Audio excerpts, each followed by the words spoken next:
Olá, eu sou Vitória Lemos. Este é o PUCcast Serviço, uma parceria da Rádio PUC Rio com a Rádio Catedral. Hoje, o programa vai falar sobre daltonismo. A visão humana é um somatório de funções como a equidade visual, sensibilidade a contraste e visão de cores, que juntas formam o que é conhecido como a visão funcional. A descromatopsia, conhecida popularmente como daltonismo, foi um conceito criado pelo químico inglês John Dalton, em 1798, e é uma condição que tem como uma das principais características a interferência na capacidade que as pessoas têm de distinguir algumas cores. Apesar de ser uma condição que pode afetar toda a população, o daltonismo ocorre majoritariamente com os homens e raramente acomete as mulheres. Especialistas afirmam que existem 3 formas de classificar a sensibilidade para distinguir as cores. São elas as tricromatas, dicromatas e acromatas. Os tricromatas são pessoas classificadas com a visão normal, porque têm a capacidade de captar os pigmentos vermelho, verde e azul. Os dicromatas não conseguem perceber uma dessas cores primárias. Já os acromatas percebem do preto ao branco diferentes tonalidades de cinza. Essa condição é a mais rara entre os casos de descromatopsia.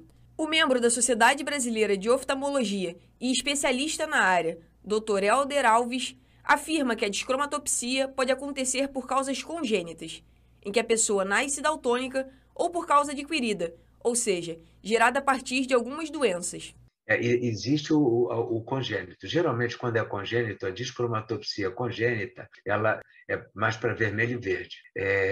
Mas ele pode desenvolver, sim. Então, tem algumas doenças, como retinose pigmentar e, como eu falei, de neuropatias tóxicas, né? Começa com azul amarelo, na descromatopsia, depois evolui pegando para o eixo verde e vermelho. Então, você pode não nascer com nenhuma descromatopsia, quer dizer, não ser daltônico, e você passar a ser daltônico. Isso realmente pode acontecer. Dr. Helder Alves destaca ainda que existem alguns recursos, como óculos e lentes, para corrigir a disfunção que existe na visão do daltônico. No entanto, o profissional ressalta que o daltonismo não tem cura e que os equipamentos de correção de cor não dão uma visão perfeita para os portadores da descromatopsia. Agora, umas coisas assim muito interessantes, a questão dos filtros que a gente usa, né? De vez em quando circula na internet, puxa, a pessoa nunca viu as cores e botou uma lente de contato vermelha, aí começou a ver. Na verdade, o filtro vermelho, para quem tem a dificuldade no vermelho e verde, vai deixar passar o vermelho, mas não passa as outras cores. E ela perde sensibilidade a contraste. Então, alguns daltônicos se beneficiam do filtro vermelho. A primeira vez que alguém testou uma lente vermelha para isso foi no século XIX, final do século XIX. Então, quer dizer, não é uma novidade, porque às vezes parece como alguém descobriu uma coisa super, hiper nova, super legal e tal. Não são todos que se adaptam a isso. E quando você bota essa lente vermelha, ele perde sensibilidade a contraste. Por ser uma condição que acomete as pessoas desde o nascimento, muitos demoram para descobrir que são daltônicos. Para o publicitário Giovanni Pereira, o diagnóstico de descromatopsia veio aos 19 anos. Ele conta que teve algumas dificuldades no período da escola e que acreditava não conhecer as cores, até que procurou um oftalmologista e constatou sua condição. Antes, eu fui notar as primeiras dificuldades, as primeiras barreiras por conta da falta de acessibilidade no primeiro ano da escola. Só que naquela época eu achava que eu não sabia as cores, eu achava que eu tinha alguma dificuldade de aprendizado, eu confundia o verde escuro com o marrom, então alguns desenhos assim eu pintava com as cores que para as outras pessoas elas diziam que não estavam corretas, e era algo que eu tinha muita vergonha, que eu sentia bastante constrangimento em relação a isso. E na época também eu não sabia o que era daltonismo, eu não conhecia muito sobre o termo, e eu achava que quem era daltônico só enxergava em preto e branco, e a partir dos 13 anos eu tinha essa dúvida, mas eu só fui ter certeza mesmo aos 19, quando eu fui ao oftalmo, e ele fiz o teste no oftalmo e ele disse que eu tinha daltonismo. O publicitário destaca ainda que uma das maiores dificuldades em ser daltônico é a falta de acessibilidade em alguns programas gráficos, que utiliza na área em que atua profissionalmente. Como trabalhar com as cores é algo fundamental, o profissional conta que pequenas adaptações promoveriam uma independência para os daltônicos.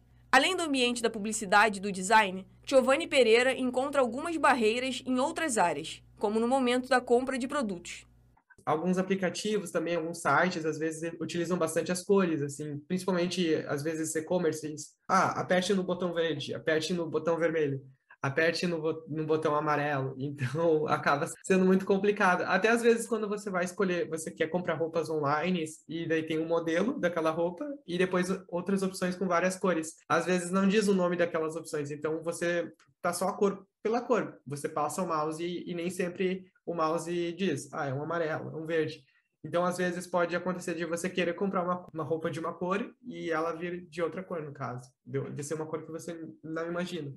A fim de promover maior acessibilidade para os daltônicos, foi aprovado o projeto de lei 7.144 de 2022. Essa lei determina, entre outras coisas, que as unidades de saúde pública e privada e os terminais de embarque de passageiros devem adaptar os sistemas de orientação de cores. A partir dessa medida, esses locais devem passar a utilizar sinalização codificada ou numérica. Tudo isso para promover a inclusão das pessoas com descromatopsia. Esse programa teve produção e edição sonora de Vitória Lemos, com supervisão e edição do professor Célio Campos. Lembramos que a Rádio PUC faz parte do Comunicar, que é coordenado pela professora Lilian Sabac. Voltamos na próxima sexta-feira. Até lá!